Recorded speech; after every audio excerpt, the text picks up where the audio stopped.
रण श्रवणत्वगादीन् प्राणान्नमो भगवते पुरुषाय तुभ्यं गुणातीतोऽक्षरं ब्रह्म भगवान् पुरुषोत्तमः जनो जानन्निदं सत्यं मुच्यते भवबन्धनात् प्रसन्नतां यानगताभिषेकता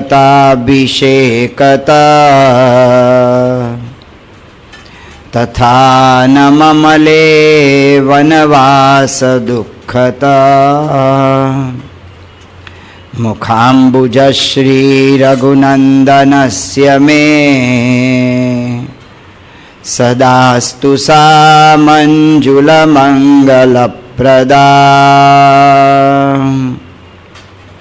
श्री स्वामिनारायण भगवाननी जय। अक्षर पुरुषोत्तम महाराजनी जय। गुणातीतानंद स्वामी महाराजनी जय। भगत जी महाराजनी जय। शास्त्री जी महाराजनी जय। योगी जी महाराजनी जय। प्रमुख स्वामी महाराजनी जय।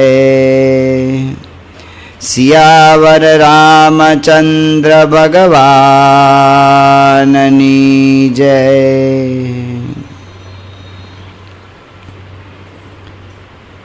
रावणનો મોક્ષ થયો અને ભગવાન રામચંદ્રજી અયોધ્યામાં પધારી ચૂક્યા છે।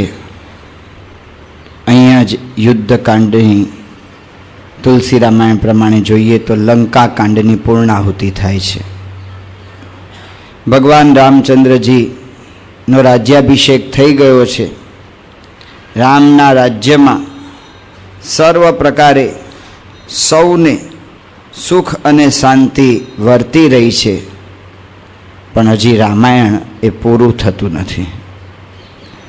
કારણ કે એક દિવસ ભગવાન રામચંદ્રજીએ બધા એમના મિત્રો એ બધા બેઠા હતા ત્યારે એમણે એવો પ્રશ્ન પૂછ્યો કે લોકમાં બધા સુખી છે ને?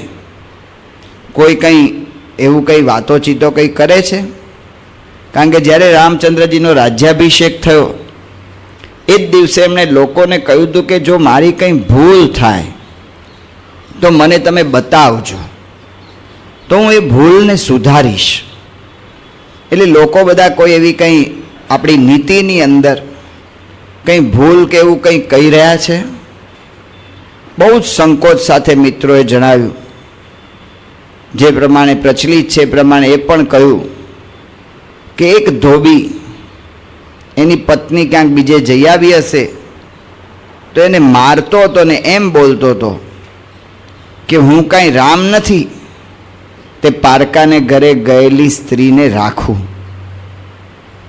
એક વ્યક્તિની શંકા। રામચંદ્રજી એક એક વ્યક્તિનો ખ્યાલ રાખે છે, એટલે એ વિચાર એમણે બહુ ઊંડાણપૂર્વક કર્યો। ભરતજી લક્ષ્મણ શત્રુઘ્નને બોલાવ્યા અને કહ્યું કે હું જે કંઈ નિર્ણય લઉં છું એ મારો પાક્કો નિર્ણય છે। આમાં મારી સામે મારી વિરુદ્ધ કોઈ કશું કહેતા નહીં। હું જે કહું છું એ યથાર્થ કહું છું। એમ કહીને એમણે લક્ષ્મણજીને કહ્યું કે તમે સીતાને લઈ જાઓ ને ગંગા કિનારે ઋષિઓના આશ્રમની જગ્યાએ એમને મૂકી આવો। વાલ્મીકી રામાયણમાં વાત આવે છે કે સીતાજીએ ભગવાન રામચંદ્રજીને જણાવ્યું હતું કે આપણે જંગલમાં ફર્યા પછી ઘણા દિવસો થઈ ગયા, મને ઈચ્છા છે કે એક વખત હું જંગલમાં ફરી જઈ આવું, 1-2 દિવસ માટે ઋષિ પત્નીઓને ત્યાં જઈને મળી આવું ને મળીને હું પાછી આવી જઈશ. ભગવાન રામચંદ્રજીની આજ્ઞા થતાં લક્ષ્મણે સીતાજીને કહ્યું કે આપણે જવાનું છે જંગલમાં. સીતાજી સમજ્યા કે મેં જે વિનંતી કરી હતી 2-3 દિવસ માટે એ પ્રમાણે ભગવાને આજ્ઞા કરી છે, એટલે લક્ષ્મણ સાથે નીકળ્યા. લક્ષ્મણજીનું માથું ફરી ગયું છે, આ કરવું કે ના કરવું, આ કેવી રીતે થઈ શકે. એ વખતે વારંવાર એમના મનમાં એક જ વિચાર ઘોળાતો રહે છે, આજ્ઞા ગુરુણામી અવિચારણીય. રઘુવંશની અંદર આ ઉક્તિ ત્યાં વપરાય છે જ્યાં બહુ જ પ્રસિદ્ધ થયેલી આ ઉક્તિ છે. આજ્ઞા ગુરુણામી અવિચારણીય, આની અંદર વિચાર જ ન કરવો. પણ જ્યારે જ્યારે સીતાજીની સામું જુએ છે ત્યારે એમનાથી સહન થતું નથી કે આ સીતા એ કેટલા પતિવ્રતા છે અને એમણે કોઈ દિવસ કોઈ અપરાધ કર્યો નથી, તેમ છતાં પણ એમને રામનો સંગ જાય છે.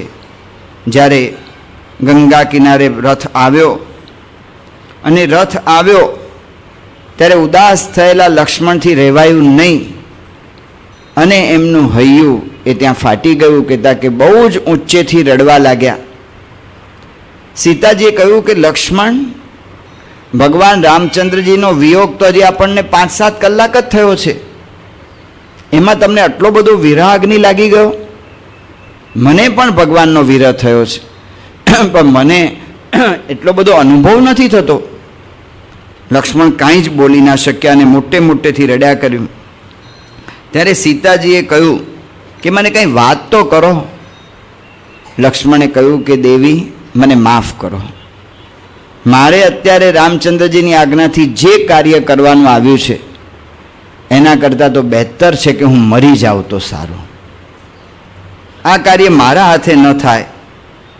આવું અસ્પષ્ટ સાંભળીને સીતાજીએ ગભરાઈ ગયા. લક્ષ્મણ, તમે સ્પષ્ટ કેમ કહેતા નથી? મને તમે કહો કે શું થયું છે.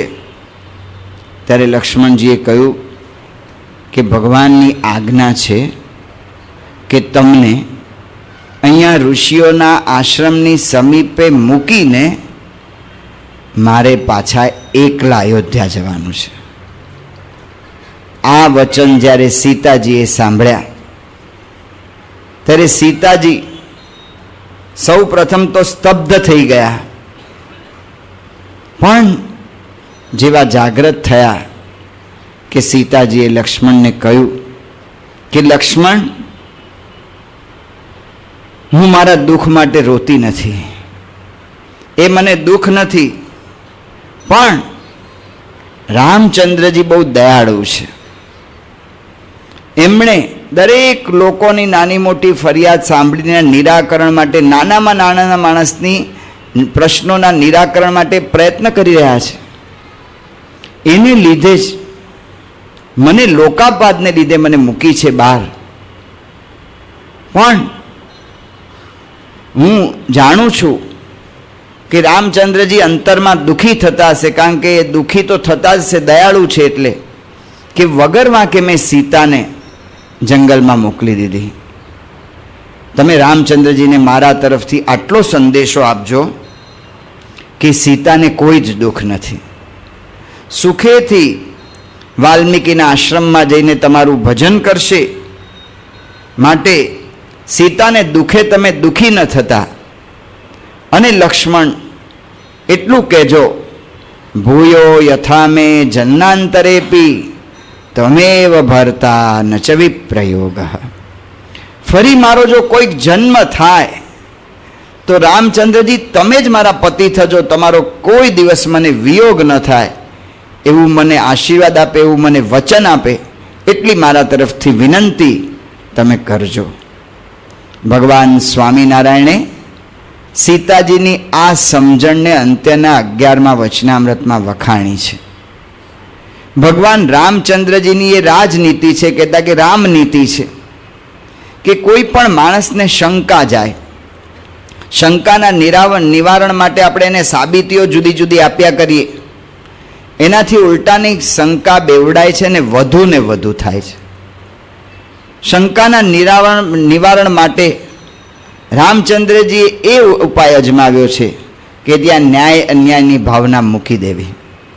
ત્યાં કેવળ સામેની વ્યક્તિ એને પોતાને આત્મનિરીક્ષણ થાય, એ પોતે આ રીતે ગ્લાનિનો અનુભવ કરે અને પોતાની શંકાની નિરર્થકતાનો અનુભવ કરે, એવું વાતાવરણ થવું જોઈએ. કૈકેયીના વચન વખતે એમણે એ જ કર્યું.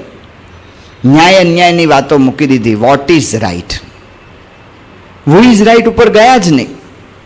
ન્યાય અન્યાયની વાતો મૂકીને એમણે પોતે જ એવું આચરણ કર્યું કે જેનાથી કૈકેયીને પોતાને જ આત્મનિરીક્ષણ થયું અને ખ્યાલ આવ્યો કે હું ખોટી હતી. એ જ પ્રસંગ આજે સીતાજીના વખતે આવે છે. ભગવાન રામચંદ્રજીએ જ્યારે આ નીતિ પસંદ કરી છે ત્યારે સીતાજી શું કરે છે? રામાયણનો અંતિમ ભાગ એ સીતાજીની સર્વોત્કૃષ્ટતા કહેતા કે એમની જે ભક્તિ ભગવાન વિશેની એની પરાકાષ્ઠા એના દર્શન કરાવે છે. કારણ કે અત્યાર સુધી તો જંગલની અંદર જવાનું હતું, પણ રામચંદ્ર સાથે હતા એટલે વાંધો નહોતો. લંકામાં હતા ત્યારે વિશ્વાસ હતો કે રામચંદ્ર આવશે અને મને ઉગારશે ને એમની સાથે રાખશે. આ પ્રસંગ એવો છે કે જ્યારે સીતાને કોઈ જ પ્રકારની ધારણા નથી હવે ક્યારે રામ બોલાવશે, ક્યારે રામના દર્શન થશે, ક્યારે હું રામની સમીપે રહીશ. તેમ છતાં પણ સીતા પોતાના ભગવાન માટે રંચ માત્ર પણ મનુષ્ય ભાવ લાવતા નથી. પ્રમુખ સ્વામી મહારાજ આ સીતાજીની આ ભક્તિને વખાણીને વારંવાર વાત કરે છે કે તો પણ પોતાના પતિ કહેતા કે પોતાના માલિક, પોતાના સ્વામી, એમના ભગવાન ચાહે સો મને કરે, પણ એ જે કરે એ જ સાચું છે અને એ જ મારા માટે સારું છે. એમાં જરાય રંચ માત્ર એમને મનમાં બીજો વિચાર નથી આવતો કે આ ધોબો ક્યાંથી ટપક્યો તે મને એને લીધે જવાનું થયું. એક વિચાર એમને ધોબી પર નથી આવતો, એક વિચાર એમને પોતાના દુઃખ ઉપર નથી આવતો. કેવળ રામચંદ્રજી દુઃખી થતા હશે તો એમને તમે એટલું કહેજો. આ સીતાજીની ભક્તિની પરાકાષ્ઠા છે. સીતાજીને એટલા માટે કહ્યું છે કે સહન શક્તિની એ મૂર્તિમાન સ્વરૂપ હતા. આવા જ્યારે દુઃખો એનો થોડો ઘણો વિચાર કરીએ ત્યારે આપણા દુઃખ તો એની આગળ સાવ ઓગળી જાય. ભાઈ રે, આપણા દુઃખનું કેટલું જોર, નાની એવી જાતક વાતનો મચાવીએ નહીં કલશોર. ભાઈ રે, આપણા દુઃખનું કેટલું જોર આપણા દુઃખનું. યોગીજી મહારાજના જીવન ચૈત્રનો પહેલો ભાગ વાંચીએ અને વિજ્ઞાનદાસ સ્વામી સાથે 17 વર્ષ મહંત સ્વામીને એમણે બહુ પૂછ્યું ત્યારે કહ્યું, નીચે પિંડીની નીચે ને પિંડી પર સાણસીથી ચીટીઓ અને એનાથી માંસના લોચા નીકળી ગયા. યોગીજી મહારાજને મહંતોએ કહ્યું કે તમે કાંઈ કહો નહીં, ગુરુને કહેવાય જ નહીં, તમે ભાગી ના જાઓ. તમને બાપા કે મને 100 વખત માર્યો છે, ધુંબા પાટું લાકડી વેલણથી 100 વખત. મીનુ ભગતે મહંત સ્વામીએ પ્રશ્ન પૂછ્યો. યોગીજી મહારાજે કહ્યું કે ગુરુ 100થી વધુ વાર. તે તમે ભાગી ના જાઓ, તમે ક્યાંક બીજે ના જતા રહો. બાપા કે ના ગુરુ, અમે તો સામેથી વાહો ધરીએ કે ગુરુ જો રાજી થતા હોય ને તો એમ કરીએ. શું સહન કર્યું છે આ પુરુષોએ. આ યોગીજી મહારાજના જીવન ચૈત્રનો પહેલો ભાગ વાંચીએ, આવા જો દુઃખ જોઈએ ભક્તોના સીતાજી જેવાના, તો આપણા દુઃખ તો એની આગળ સાવ ઓગળી જાય. આટલું થયા છતાં પણ સીતાજી ભગવાન પાસે એ જ માગે છે, ભૂયો યથા મે જનનાંતરેપી ત્વમેવ ભરતા ન ચ વિપ્રયોગ. મારા જન્મ જન્મ તમે જ મારા ભરતા થજો. લક્ષ્મણજી એ બહુ જ કઠણ હૃદય ત્યાંથી અયોધ્યા પાછા ફર્યા. વાલ્મીકી ઋષિના આશ્રમના બાળકો ફરતા ફરતા નદી કિનારે આવ્યા અને સીતાજીને જોયા. વાલ્મીકીજીને સમાચાર મળ્યા એ તો પોતે ધ્યાનથી યોગ સમાધિથી જાણતા હતા. સીતાજીને લઈ આવ્યા અને ઋષિ પત્નીઓના આશ્રમમાં એમને મૂક્યા. ત્યાં સીતાજીએ લવ અને કુશ નામના 2 પુત્રનો જન્મ આપ્યો. રામચંદ્રજીએ અશ્વમેધ યજ્ઞનું આયોજન કર્યું. પત્ની સહિત આ યજ્ઞમાં બેસવાનું હોય. પત્ની સીતાજીનો તો વિયોગ છે, એટલા માટે સીતાજીની સોનાની મૂર્તિ પધરાવી અને ત્યાં રહ્યા. એ સમયે લવ અને કુશને લાવીને વાલ્મીકીજી ત્યાં પધાર્યા. વાલ્મીકીજીએ ફરી રામને વિનંતી કરી કે હું જાણું છું કે સીતા નિર્દોષ છે, જો તમે કહો તો હું આ સભામાં પુરવાર કરી આપું. રામચંદ્રજીની એમાં અનુમતિ હતી. એટલે સીતાજીને લઈને વાલ્મીકી ઋષિ યજ્ઞશાળાની અંદર આવ્યા. યજ્ઞશાળાની અંદર એમણે જાહેરમાં બધાની વચ્ચે જ સીતાજીની નિર્દોષતાની પ્રતીતિ કરાવતા કહ્યું કે લોકાપવાદના ભયથી ભગવાન રામે સીતાનો ત્યાગ કર્યો છે, પણ સીતાજી 100% નિર્દોષ છે. મેં વર્ષો સુધી જે કંઈ તપ કર્યું છે એ તપ જો સીતા નિષ્પાપ ન હોય ને તો એ તપ બધું નાશ પામે, એનું ફળ મને ના મળે. પણ હું તમને સાબિતી સહિત કહું છું કે સીતાજી નિર્દોષ છે, અને હું સીતાને જ વિનંતી કરું કે તેઓ તેમની નિર્દોષતાની પ્રતીતિ કરાવે. ભગવાન રામચંદ્રજીએ પણ કહ્યું કે હું પણ જાણું છું કે સીતા નિર્દોષ છે, પણ લોકાપવાદને લીધે મારે આ કાર્ય કરવાનું થયું છે, તો ભલે જ સીતા જગતની સમક્ષ પોતાની વાત રજૂ કરીને નિર્દોષતા જણાવે. સીતાજી ઊભા થયા. ભગવા વસ્ત્ર ધારણ કરેલા સીતાજીએ હાથ જોડીને નમ્ર ભાવે સૌને પ્રાર્થના કરી કે જો મેં ક્યારેય રામને ભૂલીને અન્યનો વિચાર ન કર્યો હોય તો હે માતા, હે ધરતી માતા, તમે મને માર્ગ આપો. જો મેં મન કર્મ વચને રામ સિવાય અન્ય કોઈની પણ આરાધના ન કરી હોય તો હે ભૂદેવી મને માર્ગ આપો. જો મેં રામ સિવાય અન્ય પુરુષનો કોઈ પણ પરિચય પણ ન કેળવ્યો હોય તો હે પૃથ્વી માતા, તમે મને સમાવી લો. સીતાની નિર્દોષતાની સાબિતી સર્વના અંતરમાં થવા લાગી, અને એ જ સમયે પૃથ્વી ફાટી. 4 સર્પના મસ્તક ઉપર 4 પાયા પર ઊભેલું એક સુંદર સિંહાસન એ પૃથ્વીમાંથી બહાર નીકળ્યું, જેની ઉપર ભૂદેવી કહેતા કે પૃથ્વી દેવી બિરાજમાન હતા. પૃથ્વી દેવીએ પોતાની દીકરી ભૂજા એને પોતે પોતાના ખોળામાં લઈ લીધી, અને સીતાજીને લઈને સિંહાસન આખું જમીનમાં ભૂમિમાં પાછું ઉતરી ગયું. ભૂમિમાંથી જન્મેલા સીતા એ ફરી પોતાની આવી અસાધારણ ભક્તિની આપણને પ્રેરણા આપતા એ ભૂમિમાં પાછા સમાઈ ગયા. રામાયણના અંતિમ ભાગની અંદર આપણને ઘણું દુઃખ થાય એવી વાતો છે, પણ એની સાથે સાથે જે તે ભક્તો એની સ્થિતિની પરાકાષ્ઠા જણાવે છે. આટલું થાય તો એ સીતાજી મનુષ્યભાવ નથી લેતા. લક્ષ્મણજી શું કરે છે? ભગવાન રામચંદ્રજીની આગળ બ્રહ્માના પુત્ર મુનિવેશે ત્યાં આવ્યા હતા, અને મુનિવેશે ત્યાં આવ્યા, અને એ મુનિવેશે બ્રહ્માના પુત્ર આવીને એમણે કહ્યું કે મારે રામચંદ્રજીને મળવું છે. લક્ષ્મણને કહ્યું કે મારે એકાંતમાં મળવું છે. તમારે એવું આયોજન કરવું કે અમે એકાંતમાં મળતા હોઈએ ત્યારે કોઈ પણ અમને વાતો કરતા જોઈ ન જાય, અને અમારી જો વાત સાંભળી જાય તો તમારે એનો વધ કરવો. રામને કહ્યું તો ભગવાન શ્રી રામે કબૂલ રાખ્યું, ને લક્ષ્મણને કહ્યું કે તમે ચોકી કરો. એટલી વારમાં ત્યાં દુર્વાસા ઋષિ આવ્યા. દુર્વાસાને કોઈ રોકી ના શકે, ક્યારેય રોકી ના શકે. દુર્વાસા આવ્યા અને દુર્વાસાએ કહ્યું કે મારે તાત્કાલિક રામને મળવું છે.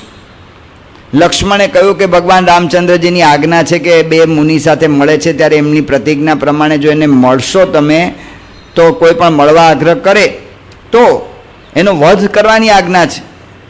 દુર્વાસા તો અતિશય ક્રોધિત થઈ ગયા કે તું તો જ્યારે વધ કરવાનો હોય ત્યારે કરીશ, પણ જો મને રોકીશ તો રઘુકુળ સહિત આખી અયોધ્યાનો હું નાશ કરી નાખીશ. શું કરવું? લક્ષ્મણે વિચાર કર્યો કે આખી અયોધ્યાનો નાશ થાય એના કરતાં મારા પર અપરાધ ભલે આવતો. અને લક્ષ્મણજીએ દુર્વાસાને અંદર જવા દીધા.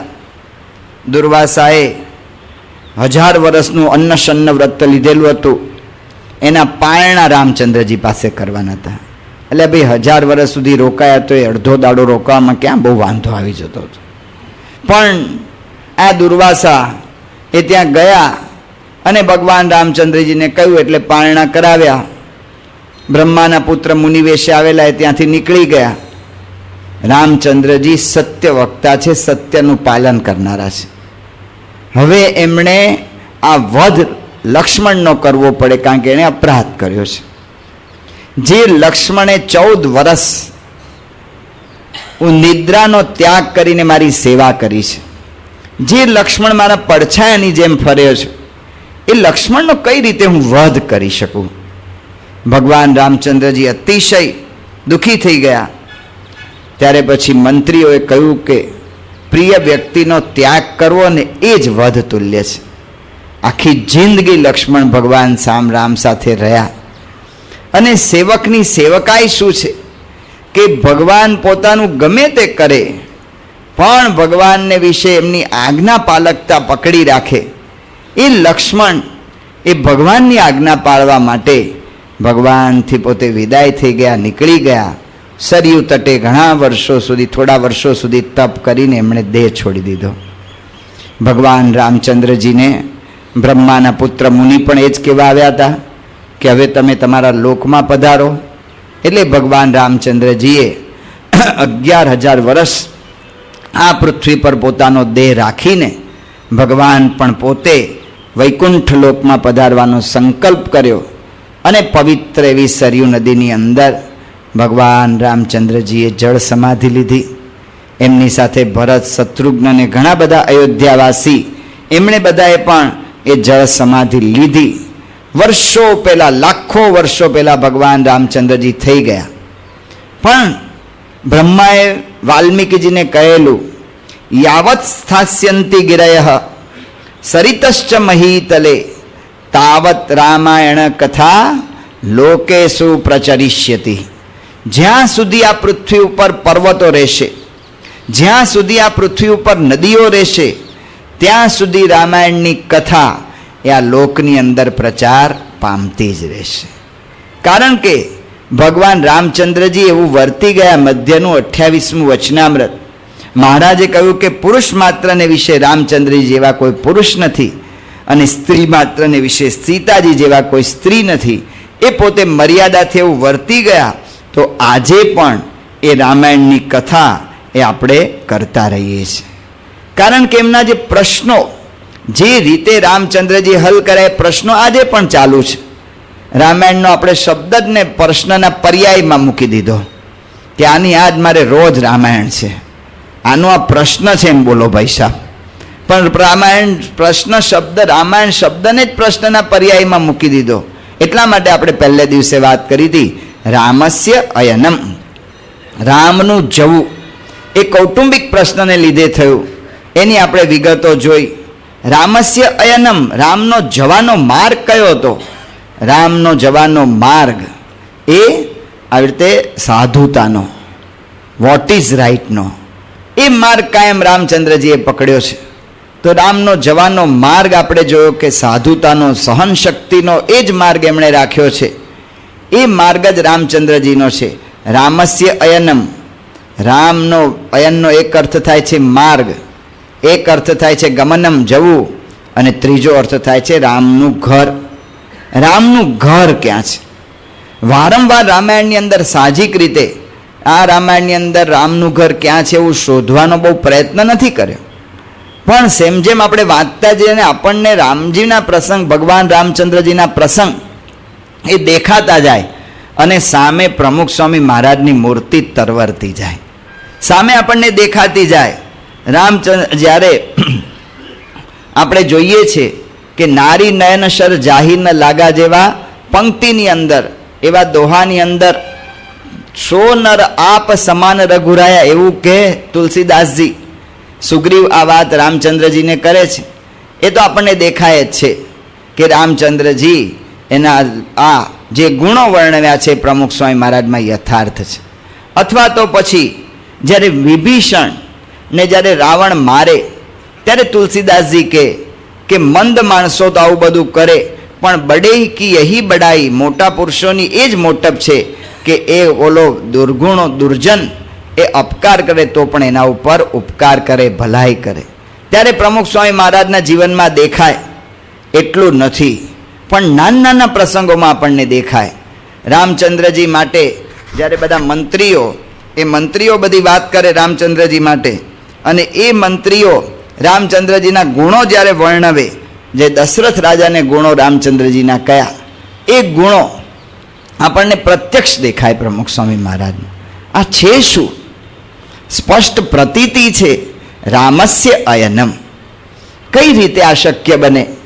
આપણે જોઈએ છે તો રામ ભગવાનના જે કંઈ ગુણો છે એમનામાં છે જ, કારણ કે પોતે આત્મારૂપ છે, બ્રહ્મરૂપ છે.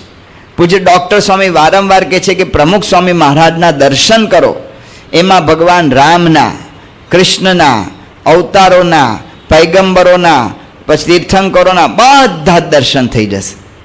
કારણ કે એમણે પૂર્ણ પુરુષોત્તમ નારાયણને ધાર્યા છે, પોતે અખંડ આત્મા રૂપે વર્તે છે. એટલા માટે દેખાય છે આપણને કે જ્યારે મંત્રીઓએ કહ્યું ત્યારે એ બધા ગુણો દેખાય. રામચંદ્રજી રાજ્યાભિષેક માટે આવતા હોય ને લોકોનો જે એમના ઉપર ભક્તિભાવ, એ જ્યારે જોઈએ ત્યારે લાગે કે પ્રમુખ સ્વામી મહારાજ જ જન્મ જયંતિમાં જઈ રહ્યા છે. જ્યારે આવી રીતે જુદા જુદા જગ્યાએ જોઈએ, રાવણનો મોક્ષ થયો અને વશિષ્ઠને જ્યારે ભગવાન રામચંદ્રજી વાત કરે કે આ બધું તો તમારી કૃપાથી થયું, ત્યારે પ્રમુખ સ્વામી મહારાજની સ્મૃતિ થાય કે એ કહે છે કે આ તો શાસ્ત્રીજી મહારાજને, યોગીજી મહારાજની કૃપાથી થયું. જ્યારે આપણે ભરતને ચરિત્ર જોઈએ, ભરત એક રુચિ રામચંદ્રજીની ચૂકે નહીં, એક એમની રુચિનું યથાયથ પાલન એ ભરત કરે, યથાર્થતયા પાલન કરે. ત્યારે આપણને દેખાય કે આ રીતે જ પ્રમુખ સ્વામી મહારાજ યોગીજી મહારાજની આજ્ઞાનું પાલન કરે છે.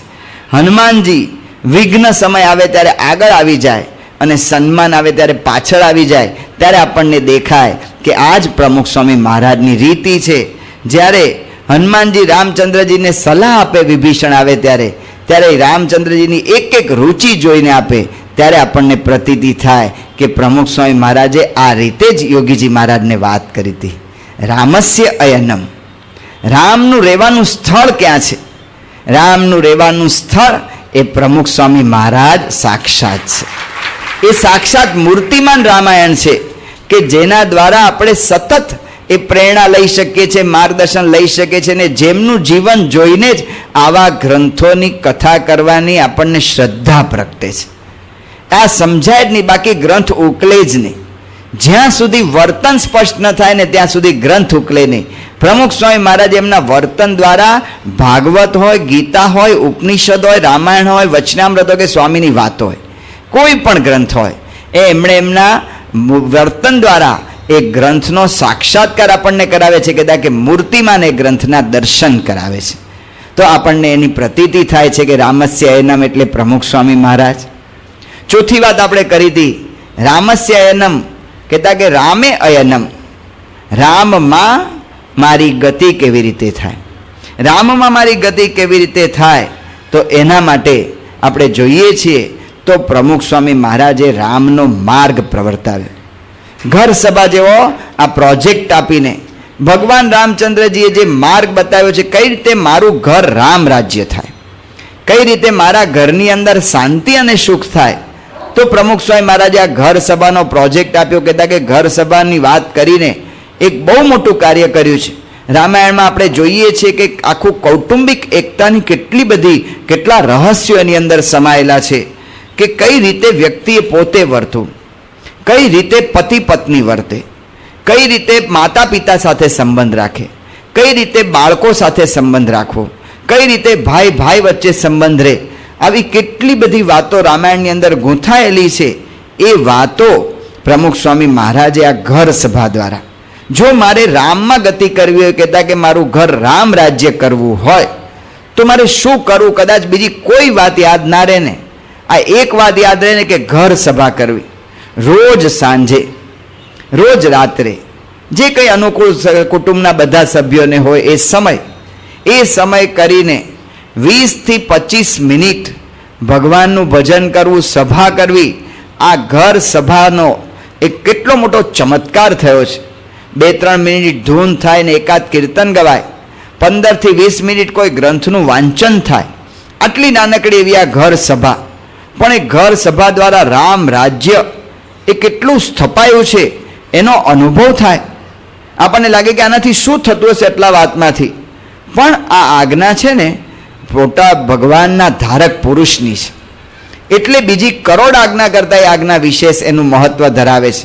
અને એના ફળનો અનુભવ એટલા માટે થાય છે. મન ધારી આવી સભા કર્યો તો ન થાત, પણ પ્રમુખ સ્વામી મહારાજની આજ્ઞાથી થાય છે. અને એટલે કેટલા બધાને અનુભવ થાય છે. ઘરની અંદર શું વધારે નડે છે મારે રામ રાજ્ય સ્થાપવામાં? મારો પોતાનો સ્વભાવ. કેટલા બધા વ્યક્તિએ કહ્યું કે અમારો સ્વભાવ ક્રોધી હતો, અને એ ક્રોધનો સ્વભાવ ઘર સભા દ્વારા જતો રહ્યો. ભાલચંદ્ર સીતાપરા નામના ભાઈ, અને એ કેટલા ક્રોધી માણસ. 85ની સાલમાં અક્ષરબ્રહ્મ ગુણાતીતાન સ્વામી દ્વિશતાબ્દી મહોત્સવમાં આવેલા, અને ત્યારે એમનો છોકરો પણ ત્યાં સેવામાં આવેલો. એક દિવસ રાતના એનો છોકરો જે ટેન્ટમાં હતો ત્યાં એને મળવા ગયા. ખબર પડી કે છોકરો હાજર નથી. તપાસ કરી કે ક્યાં ગયા છે, કે બધા 5-6 મિત્રો બધા ફરવા ગયા છે. સેવામાં આવ્યો ને ફરવા કેમ ગયો? વાત સાચી હતી, પણ આ ભાઈ તો એને બરાબર ખબર લેવા માટે ઊભા રહી ગયા.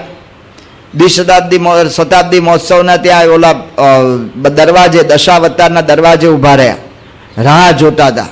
9 થયા, 10 થયા, 11 થયા, 11:30, 12 વાગે લગભગ છોકરા બધા પાછા ફર્યા. ફરીને આનો એટલો બધો ગુસ્સો ગયો કે ત્યાં તાપણું કરીને સલામતીના સ્વયંસેવકો સલામતી માટે બેઠા હતા, એનામાંથી સળગતું લાકડું લઈને છોકરાની પાછળ દોડ્યા.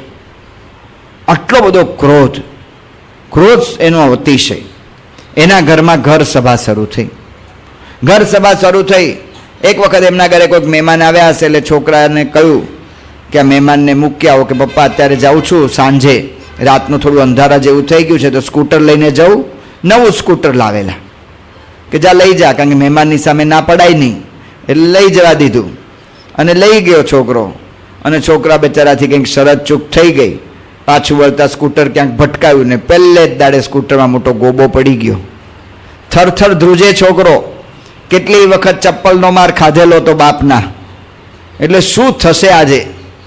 ઘરમાં આવ્યો અને થયું કીધા વગર છૂટકો નહીં, નહીંતર વધારે માર પડશે જ્યારે જોશે ત્યારે. એટલે સામેથી એણે કીધું કે આ સ્કૂટર છે ને આવી રીતે આજે ગોબો થઈ ગયો, પડી ગયો છે ને થોડું ભટકાયું છે, હશે કાંઈ વાંધો નહીં, ભગવાનની ઈચ્છા, ચાલ સૂઈ જા. આ ઘર સભા કરે છે. એને ક્રોધ એનો જતો રહ્યો.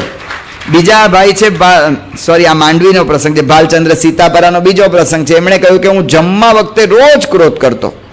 જેમ જેમ ઘર સભા થતી ગઈ ને મારું મન શાંત થતું ગયું, અને મારું મન શાંત થતું ગયું, હું સમજતો ગયો કે મારો ક્રોધ એ ખોટો છે. અને આજે મેં મારા રસોડા પર બોર્ડ માર્યું છે કે મૌન રાખવું, ક્રોધ ન કરવો. રામસંગ બાપુના દીકરા જનકસિંહ કહે છે કે આ બધા કે પહેલાં હું બહુ જ ગુસ્સો કરતો, પણ જેમ જેમ ઘર સભા થતી ગઈ મને અંતરદૃષ્ટિ થવા માંડી કે હું ઘરમાં મુખ્ય કેવા હું વાતો કરું ને મારાથી આ થાય છે. મારો ક્રોધ પાછો પડ્યો. વિરલ ઝીંઝુવાડિયા ન્યૂ જર્સીના છે, એ પણ કહે છે કે મારો ગુસ્સો અતિશય હતો ને મારા છોકરાની યારે ગમે ત્યારે પણ મારે બહુ બોલાબોલી થતી. ઘર સભા થતી ગઈ, મને અંતરદૃષ્ટિ થઈ. રોજ પૂજામાં મેં 2 માળા શરૂ કરી કે મારે ક્રોધ ન કરવો, અને મારો ક્રોધ ગયો. વ્યક્તિમાં સુધારો. ઘર સભાથી બાળકોની સાથેના મા બાપના સંબંધો એ કેટલા સુધરી જતા હોય છે. બાળકોને સંસ્કાર આપવામાં ઘર સભા એ કેટલી બધી અગત્યનો ભાગ ભજવતી હોય છે. કેનેડાના રૂપેનભાઈ કહે છે, આ બધું જૂન મહિનાના ઘર સભાના પ્રકાશમાંથી હું પ્રસંગો કહું છું. કેનેડાના રૂપેનભાઈ કહે છે કે ઘર સભામાં અમે આવી રીતે ચોક્કસ ટાઈમ નક્કી કરી નાખેલો. ઘર સભા કેટલું મોટું કાર્ય કરે છે. એક દિવસ રૂપેનભાઈ કહે છે કે હું લોન કટિંગ કરતો હતો. લોન કટિંગ કરતાં કરતાં શરત ચૂક થઈ ગઈ, અને મશીન મારા પગ પર ચડી ગયું. મશીન મારા પગ પર ચડી ગયું ને મારી આગલી આંગળીઓ બધી જ છૂંદાઈ ગઈ. મારી પત્નીએ જોયું તો એ તો મોટેથી રડવા લાગી. ઘરના બધા જ સભ્યો ભેગા થઈ ગયા, અને મને દવા કરવા માટે ડૉક્ટરની આગળ લઈ જવા માટે બધા તરત જ બધું તૈયારી કરવા માંડ્યા ને એને માટે બધી એમ્બ્યુલન્સ બોલાવો કે કરો કે મોટરમાં લઈ જવા કે બધો વિચાર કરવા માંડ્યા. એ વખતે મારા ઘરમાં મારો નાનો ભત્રીજો 5 વર્ષનો કોઈને દેખાયો નહીં, કારણ કે ઘરના બધા સભ્યો આવે ને ઓલો ક્યાં ગયો. ઘરમાં તપાસ કરવા નીકળ્યા કે ક્યાં ગયો. એની રૂમમાં જોયું, એની રૂમમાં ના મળ્યો. ફરતા ફરતા જોયું તો એમની પૂજાની જે રૂમ હતી ને ત્યાં બેઠો બેઠો 5 વર્ષનો નાનકડો છોકરો ધૂન કરતો હતો, સ્વામિનારાયણ સ્વામિનારાયણ. એટલે શું કરે છે કે આપણે નથી ગુણાતાન સ્વામીની વાતોમાં કાલે ઘર સભામાં આવ્યું કે કંઈ પણ મુશ્કેલી આવે તો ભગવાનનું ભજન કરું. એટલે હું ભજન કરું છું કે કાકાને જલ્દી સારું થઈ જાય. 5 વર્ષના છોકરાને આટલી સૂઝ આ સંસ્કાર ઘર સભા આપે છે.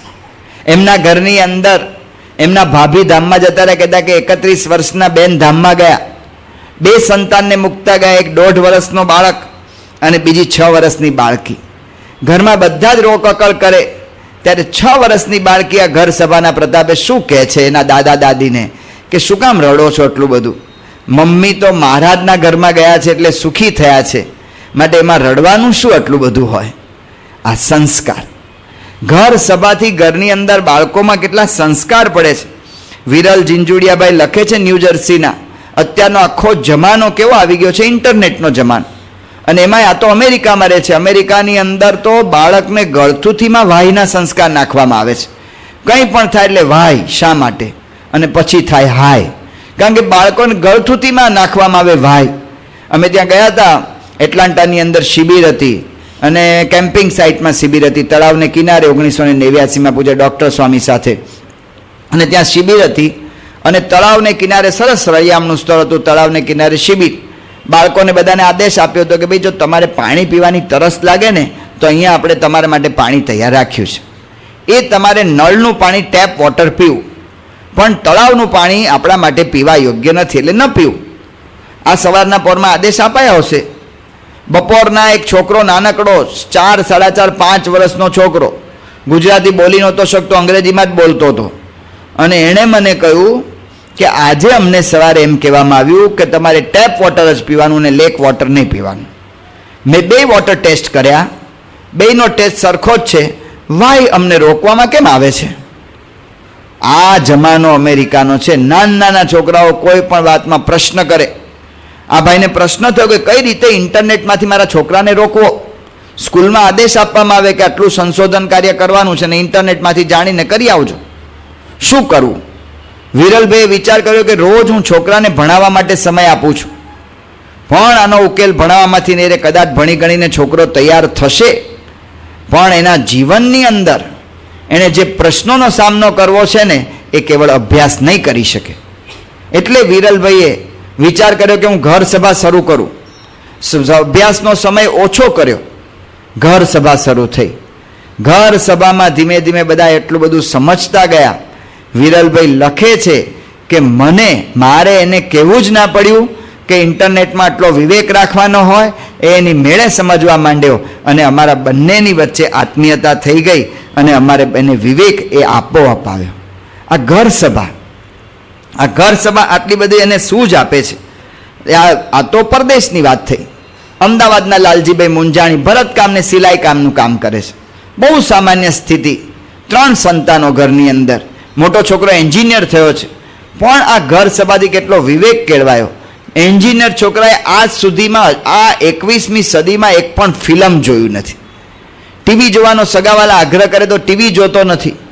અને એમના ઘરની અંદર બધા જ કોઈ પણ છાપા આવે ને, છાપાની અંદર ઓલી ફિલ્મની પૂર્તિ હોય છે ને જેમાં ન જોવા જેવા દ્રશ્યો હોય છે, એ ફિલ્મની પૂર્તિનું છાપાના કાગળિયા ઘરમાં છાપું પ્રવેશ કરે એની પહેલાં જ લઈને પસ્તીમાં મૂકી દેવામાં આવે છે. આ વિવેક થઈ ગયો. ખર્ચ ઘરનું બહુ સ્થિતિ સામાન્ય છે, ખર્ચ એટલો બધો થઈ શકે એવું નથી, તો છોકરા કોઈ દિવસ વધારે પડતું માગતા જ નથી. ને જે વખતે પૈસા માગે તો ચોખ્ખો હિસાબ દેખાડીને પછી પાછો આપી જાય છે. આ ઘર સભા સંસ્કાર આટલા બધા રેડે છે. આશ્યર આપણા અશોકભાઈ હમણાં જ ધામમાં ગયા, પૂજ્ય વિવેક જીવન સ્વામીના ભાઈ. અને એ અશોકભાઈ આશ્યર, એનો દીકરો દર્શન, હવે આ તો ઇંગ્લેન્ડમાં ભણે છે અને ઇંગ્લેન્ડની અંદર ભણે છે. એની સ્કૂલની ટ્રીપ હતી ત્યારે ધોરિયા યુરોપિયન એ પૂછે દર્શનને કે તું જવાનો છે ટ્રીપમાં? એના મા બાપ આના અશોકભાઈને ફોન કરે કે તમે તમારા છોકરાને ટ્રીપમાં મોકલવાના છો? કે હા. કે તો અમે અમારા છોકરાને મોકલીએ. એવી એક છાપ ચારિત્ર્યની દર્શનની પડેલી કે જેનાથી ધોરિયાઓ ઈચ્છે કે અમારો છોકરો દર્શન સાથે રહે. આ ઘર સભાથી થાય છે. ઘર સભાથી બાળકોની અંદર આવા કેટલા સંસ્કાર આવે છે. હરિભાઈ ચૌહાણ લખે છે કે એમના ઘરમાં ઘર સભાની અંદર ઓલી યોગી ગીતા વંચાણી. યોગી ગીતાની અંદર આવ્યું, વડોદરા બાજુના છે, તો યોગી ગીતામાં આવ્યું કે કોઈ આપણે કટ વળી જવું, કોઈ આપણને કંઈ કામ કે તો કટ વળી જવું. કટનો શબ્દ છોકરીને આવડે નહીં, એટલે છોકરીએ પૂછ્યું કે પપ્પા કટ એટલે શું? કાઠિયાવાડી સૌરાષ્ટ્રનો શબ્દ છે, કટ એટલે તરત. તો યોગી છોકરીને અંતરદ્રષ્ટિ થઈ કે હું કટ નથી વળતી, નહીં કે આ તું ક્યારેય વળતી નથી.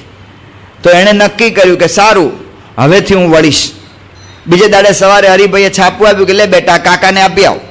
મને નહીં કહેવો, આ મુકલો બેઠો છે એને કહો. એટલે એના પપ્પા યાદ કરાવ્યું કે કટ, તરત ઊભી થઈ ગઈ. હરિભાઈ લખે છે કે મારે હવે કોઈ પણ કામ કરવાનું ને કંઈ ચિંતા જ નહીં, કટ જ કહેવાનું. કટ કહીએ ને એટલે મારું કામ કટ કરતું થાય. કહેતા કે આ સંસ્કાર પડે છે. આ સંસ્કારની અંદર એવા સંસ્કાર પડે છે. યોગેશભાઈની વાત લખે છે કે યોગેશ મોટો થયો અને એના 18 વર્ષનો થયો. પ્રાપ્તે તું 16 વર્ષે પુત્રમ મિત્રવત આચરેત. પુત્રની સાથે મિત્ર જેવું વર્તન કરવું જોઈએ, પણ પુત્રને કંઈ સામે તો થોડું રોકવામાં આવે, એ સામો બોલે અને એના પપ્પા એકદમ ગુસ્સે થઈ જાય અને ધોલ ધપાટ કરે. કોઈ પિતા કે માતા એના બાળકને મારીને કંઈ રાજી થતા નથી, એ દુઃખી થાય છે. એના બાપને પછી દુઃખ બહુ થાય. સંતોને પૂછ્યું કે ઉપાય શું? કે ઘર સભા કરો. ઘર સભા શરૂ કરી અને ઘર સભા શરૂ થઈ અને ઘર સભાથી એમણે કહ્યું તું સંતો કે ભાઈ યોગેશને આગ્રહ નહીં કરતા, કહેજો ખાલી. યોગેશને કહ્યું કે ભાઈ ઘર સભા શરૂ થવાની છે, બેસજે. પણ બેસે તો યોગેશ સાનો, કોઈ વાત જ માનવી નહીં. પણ ઘર સભાની અંદર ઘર સભા થવા માંડી. રોજ ને રોજ કેટલો એનો અનુભવ શું થયો, કેટલું પરિવર્તન આવ્યું. યોગેશ સભામાં બેસતો થયો અને આજે બાળ મંડળનો કાર્યકર્તા થઈ ગયો. આ ઘર સભા એ નાની મોટી કેટલી અંતરદ્રષ્ટિ કરાવે છે. બાબુભાઈ પટેલ લખે છે, ટેક્સાસમાં રહે છે, અમેરિકામાં. એના દીકરાને ઓછા માર્ક આવ્યા. એનું રિઝલ્ટ સ્કૂલમાંથી એને આપવામાં આવેલું કે તારે તારા પેરેન્ટ્સને બતાવીને, તારા વાલીને બતાવીને પાછું લાવવાનું છે, એની સહી કરાવવાની. એટલે એના મા બાપને ખ્યાલ લે કે છોકરો શું ભણે છે, એ લઈને પાછું લાવવાનું છે.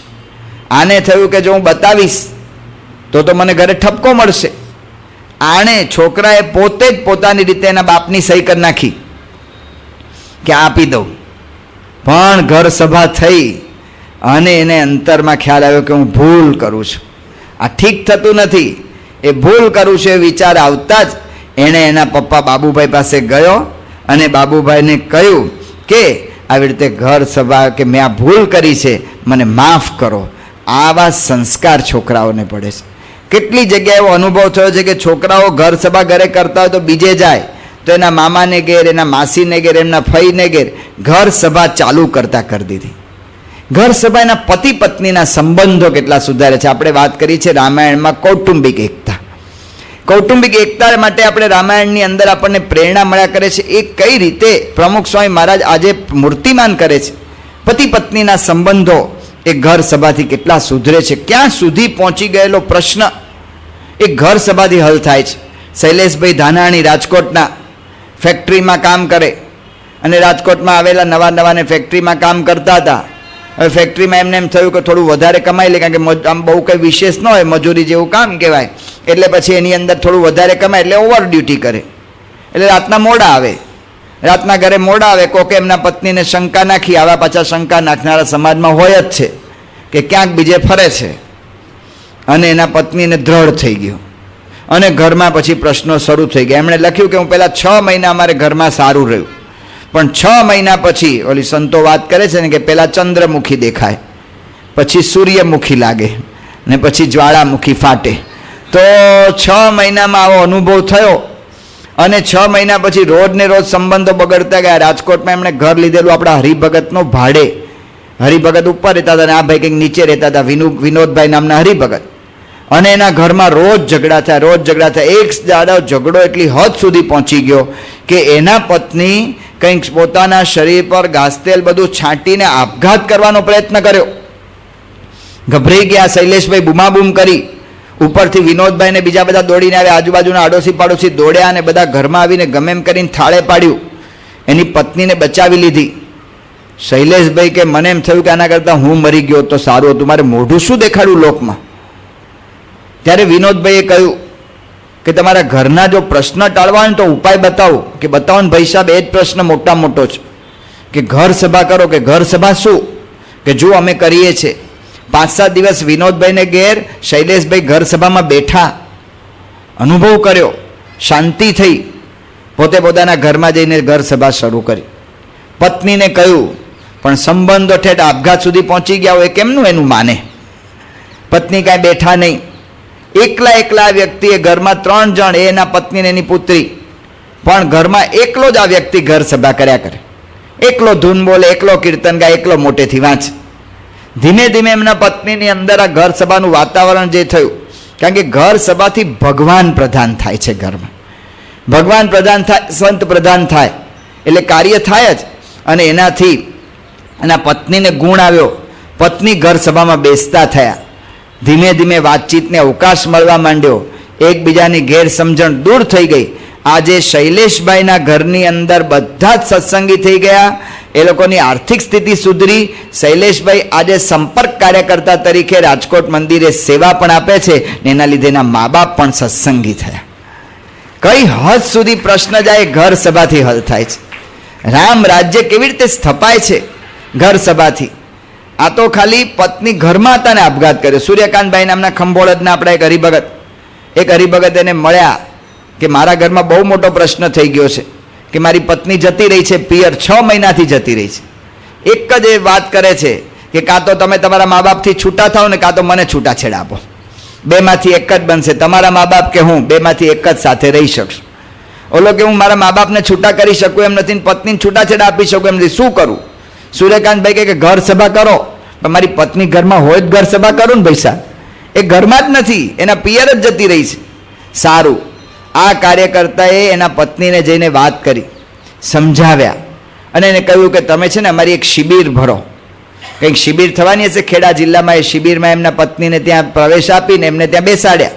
શિબિરમાંથી એમના પત્નીને અંતરદ્રષ્ટિ થઈ. આમણે બાંહે ધરી લીધી સૂર્યકાંતભાઈ કે હવે તમને જે પ્રશ્ન થતો તે નહીં થાય, તમે ઘર ત્યાં જજો ને ઘર સભા પણ કરો. કે સારું, હું કરું પ્રયત્ન. એમના પત્ની ત્યાં ગયા. પહેલે જ દિવસથી એમણે આગ્રહ કરેલો, ઘર સભા શરૂ થઈ અને આજે સાસુ વહુ, દીકરો ને દીકરાની પત્ની બધા જ સંયુક્ત કુટુંબમાં રહે છે. ઘર આખું સંધાઈ ગયું આ ઘર સભાથી. કેટલા આવા બધા પ્રશ્નો એ ઘર સભાથી હલ થાય છે. માતા પિતાના પ્રશ્ન, માતા પિતા સાથેના પ્રશ્ન, કેવી રીતે કામ કરવું. ભામોદરાના લલિતભાઈ છે, આની પહેલાના પ્રકાશમાં એમણે પોતાનો પ્રસંગ આપેલો.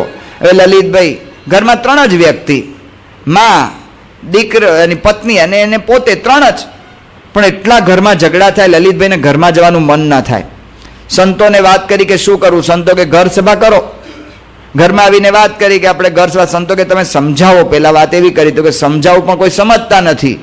કારણ કે મારી પત્નીને મેં કહ્યું કે ભાઈ બાનો સ્વભાવ હવે આટલી ઉંમરે આવો થઈ ગયો હોય, એમાં બહુ મનમાં ન લાવવું કે લે મને ખબર જ નહીં કે તમે માવડિયા હશો. તો પછી એની પત્ની એની બાને સમજાવે કે બા તમે થોડુંક માની જાઓ ને, હવે કોઈક બીજા ઘરેથી આવે એના સંસ્કાર જુદા હોય, આ છે તે છે, તો આપણે બહુ ન કે કરવું, કટકટ ન કરવી. લે તું તો પરણ્યો બહુ ગેલો થઈ ગયો કે વગર સેન્ડવિચે સેન્ડવિચ, હું તો દાબેલી થઈ ગયો છું, હવે મારે કરવું શું. સંતોએ વાત કરી કે ઘર સભા કરો. ઘર સભા શરૂ કરી. પહેલે દિવસે વાત કરી તો એ તો પોતે જ તો બેસી ગયા ધૂન પ્રાર્થના કરવા. એમની બા આવીને બેસી ગયા, એના પત્ની બેસે નહીં. એટલે એને જોયું એના પત્નીએ કે ઓલી બેઠી છે મારે નથી જવું. બીજે દાડે એના પત્નીએ આયોજન કર્યું, વાસણ બાસણ ઉટકવાના પાછી રાખી દીધા અને પોતે જઈને બેસી ગયા. એની માએ જોયું કે આ બેઠી છે મારે નથી જવું. ઘરમાં 3 સભ્યને ઘર સભા રોજ 2 જ વ્યક્તિથી થાય, પણ શ્રદ્ધા. પ્રમુખ સ્વામી મહારાજે કહ્યું છે કે ઘર સભામાં હિંમત, વિશ્વાસ રાખજો, શ્રદ્ધા રાખજો અને કરતા રહેજો, એનું ફળ મળશે જ. આ સ્વામીનું વાક્ય છે. તો એમણે શ્રદ્ધા રાખી અને એમણે ઘર સભા કરતા ગયા અને કરતા ગયા તો 4 મહિને એક વખત એવો પ્રસંગ આવ્યો કે 3 જણ ભેગા બેઠા. ધીમે ધીમે 3 જણ ઘર સભામાં બેસતા થઈ ગયા અને એમના પત્ની ને એમના બાની વચ્ચે જે સુમેળ એટલો બધો સધાઈ ગયો કે લલિતભાઈએ લખ્યું હતું કે હવે હું 2 વર્ષ ઘરની બહાર ગમે ત્યાં રખડું ને ઘરે ના આવું તોય મારા ઘરમાં એક પણ ઝઘડો ન થાય. આ ઘર સભા કરે છે. માતા પિતા સાથેના પ્રશ્ન એ ઘર સભા આ રીતે ટાળે છે. કેટલું હવે દીપ્તેશભાઈ ન્યૂ જર્સીના, હરેશભાઈ હ્યુસ્ટનના, એ બધા એક જ વાત કરે છે કે અમે આ ઘર સભા કરી એને લીધે ઘર સભામાં એક અમારે સમજૂતી થતી ગઈ. છોકરો કે હું હવે વ્યવહાર કરતો થઈ ગયો તો હું ભૂલી જાઉં કે મેં આપણે સગાવાલાની યારે આટલી વાત થઈ છે કે વ્યવહારમાં હવે મેં આ નિર્ણય લીધો છે કહેવાનું ભૂલી જાઉં. અને મારા બાપને કાંઈ એવું લાગ્યા કરે કે મારો અનાદર કરવામાં આવે છે, મને કોઈ પૂછતું નથી, મને કોઈ જણાવતું પણ નથી. અને એને લીધે ઘરની અંદર બહુ મોટા ઝઘડા ના થાય પણ અંદર શંકા કુશંકા એને કરકર જેવું રહ્યા જ કરે, કામ અંતરમાં દુઃખ રહ્યા જ કરે બધાને, એવું રહ્યા કરતું હતું. ઘર સભાથી આ ખુલાસા થતા ગયા. પંકજભાઈ લખે છે ન્યૂ જર્સીના, અમે એકબીજાને સમજતા થયા, અમને લાગ્યું કે બધા જ સાચા છે અને એકબીજાને વિશે દરેકને સદભાવ થતો ગયો. જો આ ઘર સભા કરે છે. ભાઈ વચ્ચેના પ્રશ્ન, ઘર સભા ભાઈ વચ્ચેના કેવા પ્રશ્નો ટાળે છે. રામસંગ બાપુના દીકરા જનકસિંહે કહ્યું કે અમે 3-4 ભાઈઓને અમારે છૂટા પડવાનું નક્કી કરવામાં, કારણ કે છોકરા બધા મોટા થયા એટલે બધા વ્યવહાર બીજા બધા પોતપોતાની રીતે કરવાની ઈચ્છા હોય એટલે નક્કી કર્યું કે હવે આપણે આપણી મિલકત વેચી લઈએ. પણ ઘર સભાથી કેવા સંસ્કાર પડેલા, અંદર કેવો સુમેળ થયેલો. આપણે સાંભળીએ છીએ કે ભરત રામચંદ્રજીને ભોગ આપવા તૈયાર થયા, રામચંદ્રજી ભરતજી માટે ભોગ આપવા થયા. 4 ભાઈઓએ ભેગા થઈને મિલકતને પોતે વિચારીને કવરમાં મૂકી દીધી, લખીને 4 કવર કરી નાખ્યા. કોને કયું કવર આવે એ કાંઈ નક્કી નહીં. પૂજ્ય ડૉક્ટર સ્વામી પધરામણી કરી હતી. ડૉક્ટર સ્વામીને કહ્યું કે સ્વામી આ 4 કવર આપી દો, જેના ભાગે જે આવે. ડૉક્ટર સ્વામીના હાથે 4 કવર અપાઈ ગયા અને જે વખતે નક્કી કર્યું કે હવે આપણે આ રીતે રહેવાનું છે, એ દિવસે ઘર સભામાં બધા રડ્યા. શું કામ રડ્યા? કે મને ઓછો ભાગ મળ્યો એના માટે નહીં, આપણે હવે છૂટા પડવાનું થયું એના માટે રડ્યા. આ ઘર સભા એ ભાઈ વચ્ચેના સંબંધો બાંધે છે. આ તો સત્સંગીના બાંધે, પણ સત્સંગી ન હોય એવાને પણ આનાથી આવા સંસ્કાર પડ્યા. વિનોદભાઈ પટેલ વરાછાના છે, એ વચ્ચે થોડો વખત પેટલાદ રહેવા ગયા હતા. એમણે ઘર ભાડે લીધું હતું. હવે પેટલાદમાં ભાડે લીધું, એ ભાડું જે ઘર હતું એ ભાઈ અને એનો ભાઈ એ લોકો થોડા સમય પહેલા છૂટા થયા હતા, એટલે કે 2 ભાગ વેચાયા હતા. 2 ભાગ વેચાયા એટલે આટલા ઘરેના ભાઈના ને આ ઘરેનું, એવી રીતે નક્કી થયું. હવે 2 એક જ દિવાલ હોય એટલે કંઈક તો રહી જ જાય. કોકે કંઈક ડબલા ડુબલી ઓલી બાજુ મૂકી દીધી હોય તો ઓલા નાખે સીધી રસ્તા પર, અને પછી રોજના ઝઘડા. અઠવાડિયે 4 વખત ઓછામાં ઓછા ઝઘડે આ 2 કુટુંબો, અને પહેલા થોડાક બહેનો ઝઘડે ને પછી ભાઈઓ ઝઘડે ને ધબાધબ રોજનું આ રોજનો પ્રસંગ બનતો. વિનોદભાઈ કે અમે અમારા ઘરમાં ઘર સભા કરતા હતા. જે બેને અમને ભાડે ઘર આપેલું એને વિચાર થયો કે ભાઈ આપણે આ લોકો શું કરે છે જોવું તો ખરા. એ ઘર સભામાં બેસવા માંડ્યા, એને શાંતિ થઈ. એણે જ નક્કી કર્યું કે હું મારા ઘરે ઘર સભા શરૂ કરું. ઘર સભા એણે એના જ ઘરે શરૂ કરી. ઘર સભા શરૂ કરીને હવે એને લડવાનો ઉમંગ ઓછો થઈ ગયો. ઓલો ઝઘડવાનો એક આક્રોશ હતો ને, આવેશ આવતો ને કે બતાવી દઉં, એ બધી ભાવનાઓ ઓછી થવા માંડી અને બાઈ શાંત થવા માંડ્યા. એટલે બીજા ભાઈના પ્રશ્ન થયો કે આ કેમ શાંત થઈ ગયા, આણે શું કર્યું કે શાંત થયા? એને ખબર પડી આ વિનોદભાઈ દ્વારા કે ઘર સભા કરે છે ને એનાથી આ શાંતિ આવી છે. એટલે બીજા ઘરવાળા પણ ઘર સભા કરવા માંડ્યા. 2 ભાઈઓ ઘર સભા કરવા માંડ્યા ને એને લીધે સત્સંગમાં નહોતા આવતા એવા 2 ભાઈઓના પણ ઘરની અંદર એકબીજાને વિશે એ હેત થઈ ગયો. આ ઘર સભા ત્યાં ઘનશ્યામભાઈ લખે છે એટલાન્ટાના કે હું દેશમાં હતો ત્યારે મારા ભત્રીજા મારાથી ધ્રુજે, મને સાચી વાત ના કરી શકે, હું ખોટો હું તો પણ કોઈ બોલી ના શકે. પણ ઘર સભા કરતા થયા. હવે મારા ભત્રીજાઓ નિખાલસપણે મને જણાવે છે અને ધંધામાં અમારી બધી જ ચર્ચા અમે સાથે કરી શકીએ છીએ. આવા કેટલાય લાભ છે ઘર સભા. અને એટલા માટે ઘર સભાને કેટલી દ્રઢતાથી હરિભક્તોએ પકડી રાખી છે. આપણે જોઈએ એનો વિચાર કરીએ તો કેટલી દ્રઢતાથી. પંકજભાઈ લખે છે એટલાન્ટાના કે સંતોએ વાત કરી કે ઘર સભા કરો. અમે કહ્યું કે સ્વામી ટાઈમ જ નથી, કારણ કે સવારના પોરના વહેલા નીકળીએ છીએ તો સવારના નીકળીને રાત્રે ઘરે આવીએ ને 10 વાગે ત્યારે તો લોથપોથ થઈ ગયા હોઈએ છે. દુકાનમાં આખો દિવસ ઊભા રહેવાનું, પછી રાંધવાનું, ખાવાનું, ક્યારે બધું કરવું. પણ સંતોએ કહ્યું કે પ્રમુખ સ્વામી આડી આજ્ઞા છે ને ઘણો લાભ ઘણો થશે. તો પંકજભાઈ ઘર સભા કેવી રીતે શરૂ કરી? કાર સભા કરી નાખી. અડધો કલાક થાય છે ને આપણને ઘરે આવતા એને ને એના પત્નીને, કારની અંદર એક જણ વાંચે ને એક જણ ગાડી ચલાવે, એ રીતે કાર સભા શરૂ કરી. કરવું હોય ને તો થશે. આ ઉકેલ એવો છે કે એનો બધાને લાભ થાય. પ્રયોગ કરવાનો. સંત સ્વામી વાત કરતા કે જાંગડ માલ યોગ્ય લાગે તો રાખજો, ન હોય તો પાછો આપી જજો, અમારે ક્યાં તમને વેચી જ દેવો છે. પણ પ્રયોગ કરવાનો. જો આ પ્રયોગ કરીએ ને તો હકીકતમાં આપણને ખબર પડે છે એનો લાભ થાય જ છે. દામજીભાઈ બાબરાના હતા, ઘર સભાનો નિયમ લીધેલો અને પછી હવે એમને જવાનું થયું બહારગામ. એને એના પત્ની અને લગભગ પુત્ર વગેરે 3-4 જણા જતા હતા બહારગામ. ઘર સભા કેવી રીતે કરવી મુસાફરીમાં? તો ખિસ્સામાં યોગી ગીતા હતી, ચાલુ બસમાં ધૂન પ્રાર્થના કરીને ઘર સભા કરી લીધી. દ્રઢતા કે કરવી છે તો થાય. મહિપતસિંહ રાજકોટના સ્મશાનમાં ગયેલા, ઘર સભાનો ટાઈમ થયો, હવે સ્મશાનમાં તો શું કરાય, પણ એક બાજુ અગ્નિ સંસ્કાર થતો હતો. એમણે જોયું કે બધા આમથી આમતા 5-6 ભેગા થઈને ચર્ચા તો બીજી જ આખા ગામની કરે છે, લોકની. ખાલી દેખાવ છે કે સ્મશાનમાં આવ્યા છે, બાકી જે ધામમાં ગયા છે એનું તો કોઈ વાતે નથી થતી. અને બધા 5-5 પોતાના મેળે બધા ગોષ્ઠી કરે છે. તો એમણે એના કુટુંબને ભેગું કરી લીધું ત્યાં અને ઘર સભા કરી. ઓલા બીજા બધા જોવા માંડ્યા કે શું કરો છો? હા, કે અમારે ઘર સભાનો નિયમ છે એટલે અમે કરીએ છીએ. એમના સંબંધીઓને એટલો બધો ગુણ આવ્યો કે એમાંથી 3 જણા નિયમિત રીતે અત્યારે રાજકોટ મંદિરમાં આવતા થઈ ગયા. એમના કાકાનું છેલ્લી અવસ્થા હતી ને જોવા ગયા હતા મહિપતસિંહ. કાકાની છેલ્લી અવસ્થા હતી ને એ ટાઈમે ઘર સભાનો ટાઈમ થયો. તો મહિપતસિંહ એના કાકાને પૂછ્યું કે જો તમને અનુકૂળ હોય ને તમને કંઈ વાંધો ન હોય તો અમે અહીંયા તમારી હાજરીમાં ઘર સભા કરી. બીજા થોડાક એવા હોય ને સગાવા લાગે કે શું તમે હવે આ ધામમાં જવાના ટાઈમ જેવું થયું ત્યારે આવી બધી વાતો કરો છો? તો ઓલા કાકા કે ના ના કરવા દો ને, મને એનાથી શાંતિ થાય છે. તે ઘર સભા કરી કાકાની હાજરીમાં અને ઘર સભા કરીને ભજન થયું. એના કાકાને છેલ્લા શ્વાસ લેતા હતા અને એણે કહ્યું કે મેં કોઈ દિવસ આવી શાંતિનો અનુભવ કર્યો નથી. એવી આ શાંતિનો મને અનુભવ થયો અત્યારના ભગવાનની વાતોથી અને આ કથા કીર્તનથી. અને પછી એ જ વિચારમાં કલાક પછી એના કાકા ધામમાં જતા રહ્યા. એના કાકીને એટલો બધો ગુણ આવી ગયો કે કાયમી ઘર સભા કરતા થઈ ગયા અને ઘર સભા દ્વારા એ ગામમાં આજે આપણું મંડળ ચાલુ થઈ ગયું. કેટલી દ્રઢતા રાખે છે! આવી કેટલા બધા દ્રઢતા રાખી અને આ ઘર સભા કરે છે.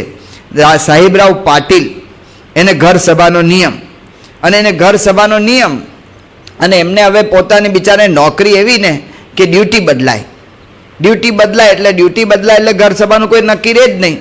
4-5 દિવસ દિવસનું આવે ને 4-5 દિવસ રાતનું આવે. હવે કેવી રીતે કરવું? પણ ઘરમાં બધાએ નક્કી કર્યું કે આ ઘર સભાથી જો સંસ્કાર પડે છે તો આપણે ઘર સભા કરવી. અને ઘર સભા કરવી એવું બધાએ નક્કી કર્યું. જેવી ડ્યુટી બદલાય કે ઘર સભાનો ટાઈમ બદલાય ને બધા ઘરમાં એ ટાઈમે હાજર થઈ જાય. જો નાઇટ ડ્યુટી હોય તો સવારના ઘર સભા થઈ જાય અને જો ડેની ડ્યુટી હોય તો રોજના ક્રમ મુજબ રાતના ઘર સભા થાય. પણ ઘર સભા કરે. આ ઘર સભા જો આવી રસપૂર્વક કરશું ને, ઘણા બધા ઘર સભા કરતા હોય છે પણ એક તો પહેલાં એમાં વિશ્વાસ અને બીજું એની અંદર રસ. ઠીક છે માથે પડી છે એટલે કરી નાખવી એવી રીતે નહીં, પણ એમાં દરેક ઘરના સભ્યો ઇન્વોલ્વ થાય, રસપૂર્વક અંદર ભાગ લે એવું કરવું જોઈએ. અમદાવાદની અંદર ઘર સભાનો આદેશ આપવામાં આવ્યો. નાના બાળકો બધા કિશોરો સંતો પાસે આવે કે ખરી લપ અમારે માથે તમે નાખી. એટલે આ ઘર સભાને લપ કેમ કહો છો? તમે સત્સંગમાં આવો છો ને લપ બોલો છો? આ તો બાપાની આજ્ઞા છે. પણ કે સ્વામી અમે ઘર સભાને સારી જ કહે છે પણ અમારી ઘર સભા તો લપ જેવી જ છે. કેમ, શું થાય છે કે મારા ઘરની અંદર મારા પપ્પાએ કહ્યું છે કે હું આવું એની પહેલાં મારું આસન બાસન તૈયાર કરી દેવું. તો અમે એની ગાદી બાદી મોટી તૈયાર કરીએ છીએ. પછી એ એમાં બેસે છે અને એણે કહ્યું કે જુઓ તમારા કોઈના રાગના ઠેકાણા નથી, ધૂન તો હું જ ગાઈશ. પછી પ્રાર્થનાનો તો તમને કોઈને ફાવતી જ નથી, હું જ પ્રાર્થના કરીશ. પછી નિરૂપણ પોતે કરે છે અને તમે આ પારાયણ કરો છો ને એમ કલાક 1.5 કલાક હાંકે છે. તોય અમે જવા દઈએ કે હારો ભાઈ કલાક હાંકવા દો એને, વાંધો નથી, એનોય વાંધો નથી. પણ નિરૂપણમાં શું કરે છે કે જો મહારાજે શું કહ્યું, રજોગુણમાં સુખ નથી. આ પેન્ટ તું નવું માગે છે ને એ રજોગુણ છે, એમાં સુખ નથી, એટલે મારે જરૂરિયાત છે આ. પણ આવા બધા ઉપદેશ આપવા માટે આ ઘર સભા નથી. ઘર સભા એકબીજાનો અંદર સંબંધ ઓતપ્રોત થાય, એકબીજાનો હેદભાવ કહેવાય, એકબીજાને વિશે સદભાવ કહેવાય. ઘરમાં દરેક વ્યક્તિને ઘર સભાની અંદર કંઈક કર્યાનો અનુભવ થાય, ભગવાનનું ભજન કીર્તન થાય, એનો હેતુ છે. એટલે આવી રીતે ઘર સભા નથી કરવાની, પણ ઘર સભામાં વિશિષ્ટ પ્રયોગો કેવા કેવા હરિભક્તોએ કર્યા એ ઘર સભાની વાત સાંભળીએ છીએ તો આપણને નવાઈ લાગે છે. હરેશભાઈ લખે છે હ્યુસ્ટનના કે અમે ઘર સભામાં આયોજન જ કરી નાખી. 7 દિવસ સુધી શું શું કરવું એનું આયોજન જ હોય ને, આયોજન અમે ના કરીએ, અમારા છોકરા છોકરીને જ સોંપી દીધું છે. એ બાળકો જ નક્કી કરી નાખે કે મમ્મી આજે કીર્તન ગાવાનું, કે પપ્પાએ વાંચવાનું, કે ફલાણે આમ કરવાનું, કે ઢીકણા આમ.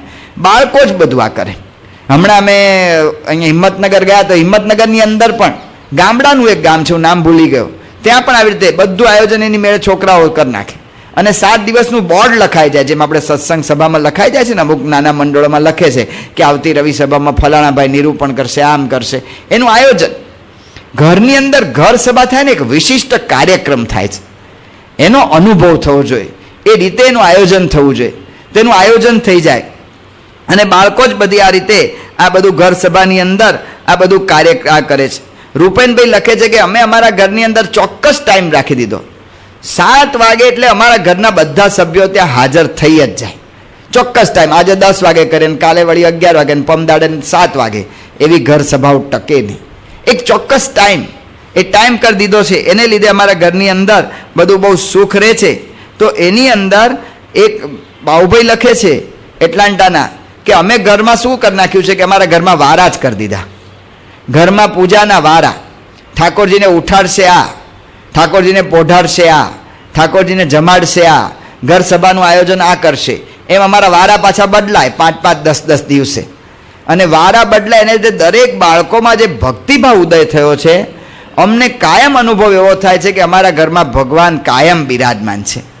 કંઈ પણ મુશ્કેલી આવે ને અમે ઘરમાં મંદિર પાસે બધા પહોંચી જઈએ, ધૂન પ્રાર્થના કરીએ ને, અને એ પ્રાર્થના મારી ફળે જ છે.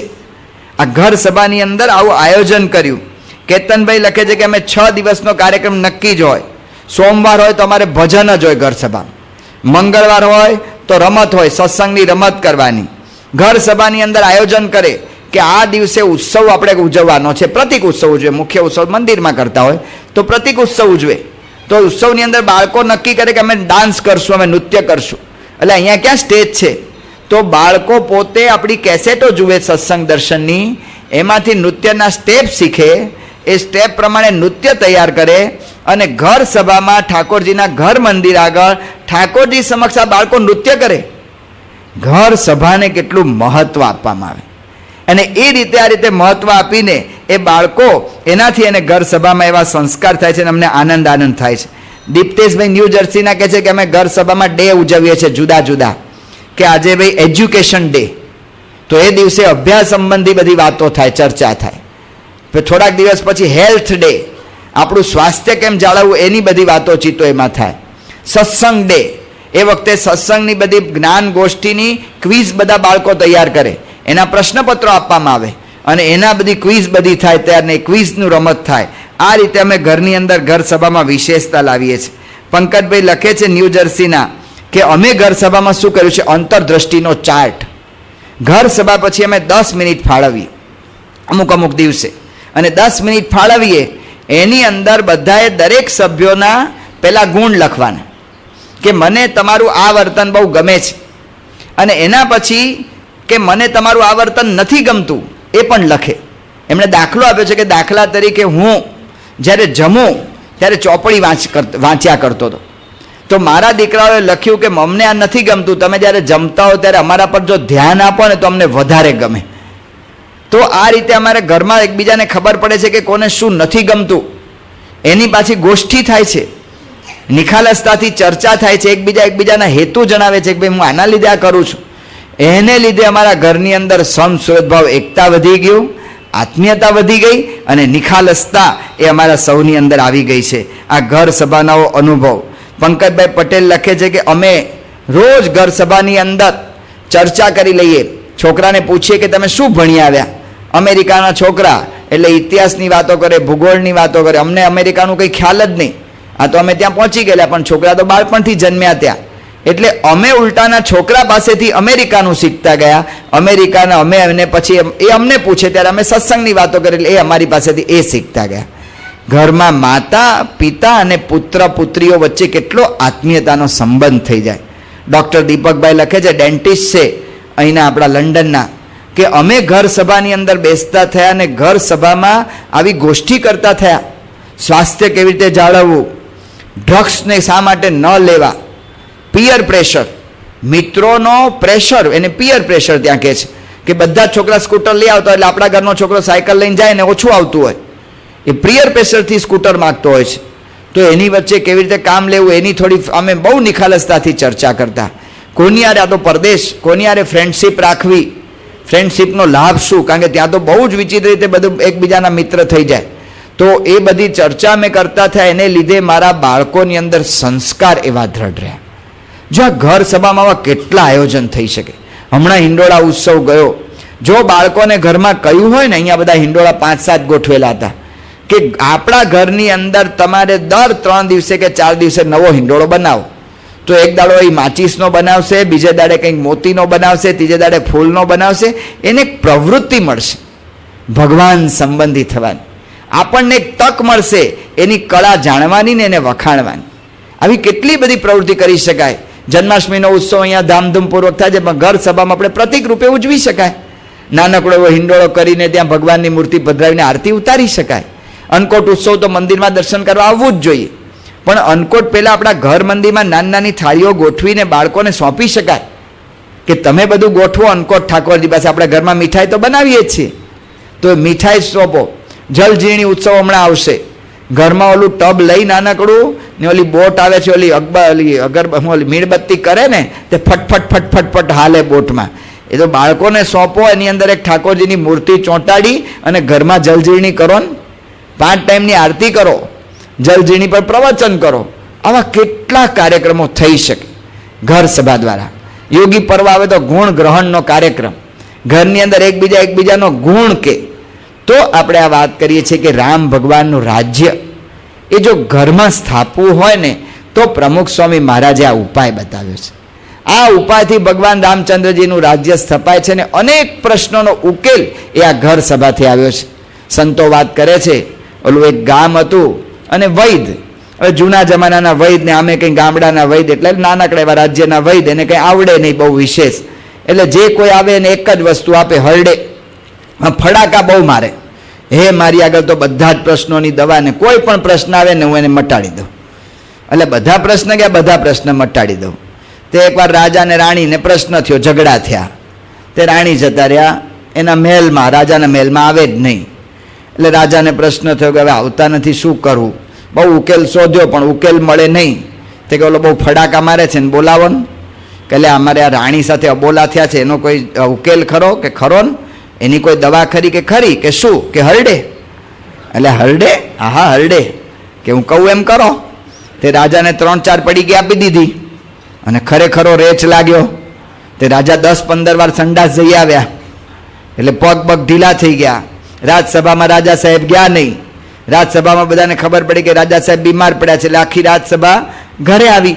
મોટા માણસ બીમાર પડે બધા જોવા આવે, તે બધા જોવા આવ્યા. આખા ગામમાં ખબર પડી કે રાજા બીમાર પડ્યા છે ને એકદમ ઢીલા થઈ ગયા છે.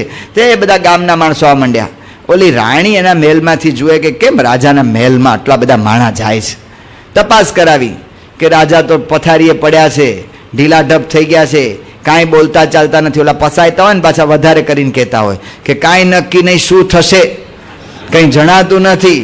રાણીને થયું કે આ તો કદાચ જતા રહેશે ધામમાં, મારે સેવા રહી જશે, મારે આખી જિંદગી અબજસ કે હું બોલી નહીં. એટલે રાણી ત્યાં ગયા અને પૂછ્યું, પગ દબાવવા માંડ્યા, માથું દબાવવા માંડ્યા, કે ખાશો? કે બસ આટલી જ જરૂર હતી, તમે આવો. પતી ગયો કે આ વાત વૈદની સાચી છે, આ કામ થાય છે આનાથી. એમાં તો વળી એવું થયું, જૂના જમાનાની વાત, તે એ રાજાની ઉપર બીજા રાજાએ સૈન્ય ચડાઈ કરી. બીજા રાજાએ પોતે સૈન્ય લઈને આવતો તો આ રાજાને સમાચાર મળ્યા કે એનું સૈન્ય 700 માણસનું છે. આ રાજા તો ગભરાઈ ગયો કે આપણું 200નું સૈન્ય, અને સામનો કેમ ન કરશું? ઘણો બધો વિચાર કર્યો કે ઉકેલ મળે નહીં. ઓલા બોલાવો વૈદને, આની કોઈ દવા ખરી કે છે ને? કે શું? કે હરડે. એટલે હરડે આની દવા હોય? કે હા હરડે એની દવા છે. તો કે હરડે, તો કે બધા જ સેવકોને બધા સૈનિકોને 2 પડીકી આપી દો. 2 પડીકી બધાને આપી દીધી. ઓલો રાજા હતો, એણે રાતના એના સૈનિકો અમુક જાસૂસ જેવાને ઝાડ ઉપર બેસાડેલા, કારણ કે જૂના જમાનાની વાત એટલે પાદરે બધા સંડાસ જવા આવે કે આ બાજુથી કેમ્પ છે ને એ બાજુથી કેટલા જણ સંડાસ જવા આવે છે તમારે ગણી નાખવાના, એટલે આપણને ખબર પડી જાય કે એની લશ્કરની સંખ્યા શું છે. તો એક એક સૈનિક 5-5 વાર ગયા, એટલે ઓલા એ સંખ્યા ગણી તો 1000, એટલે આપણું સૈન્ય તો 700 છે. હાલો અહીં લડવું નથી, જતા રહીએ બીજે. તો સબ દર્દો કી એક દવા.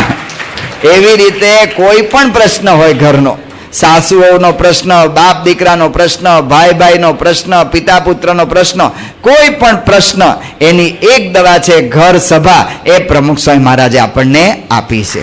એ જો ઘર સભા કરીશું ને તો ઘરની અંદર આ રામ રાજ્ય સ્થપાશે. એટલા માટે બધાને વિનંતી છે કે આપણે આ રામાયણની કથા તો કરી, પણ આવી ઘર સભા આપણે કરતા થઈએ. રામચંદ્રજીના આવા ચરિત્રમાંથી આપણે આપણા જીવનમાં પ્રેરણા લઈએ અને રામચંદ્રજીના ચરિત્રમાંથી આપણે જોઈએ છીએ એમનું એવો આદર્શ, એમનું જીવન, સીતાજીની એવી નિર્દોષ બુદ્ધિ ભગવાનને વિશે, લક્ષ્મણજીની એવી સેવા ભક્તિ, હનુમાનજીને વિશે એવી દાસત્વ ભક્તિ, ભરતજીની એવી અનુવૃત્તિની ભક્તિ, એવી ભક્તિ મારા જીવનમાં અને આપણા સૌના જીવનમાં ઉતરે એ મહારાજ અને પ્રમુખ સ્વામી મહારાજને પ્રાર્થના. સિયાવર રામચંદ્ર ભગવાનની જય.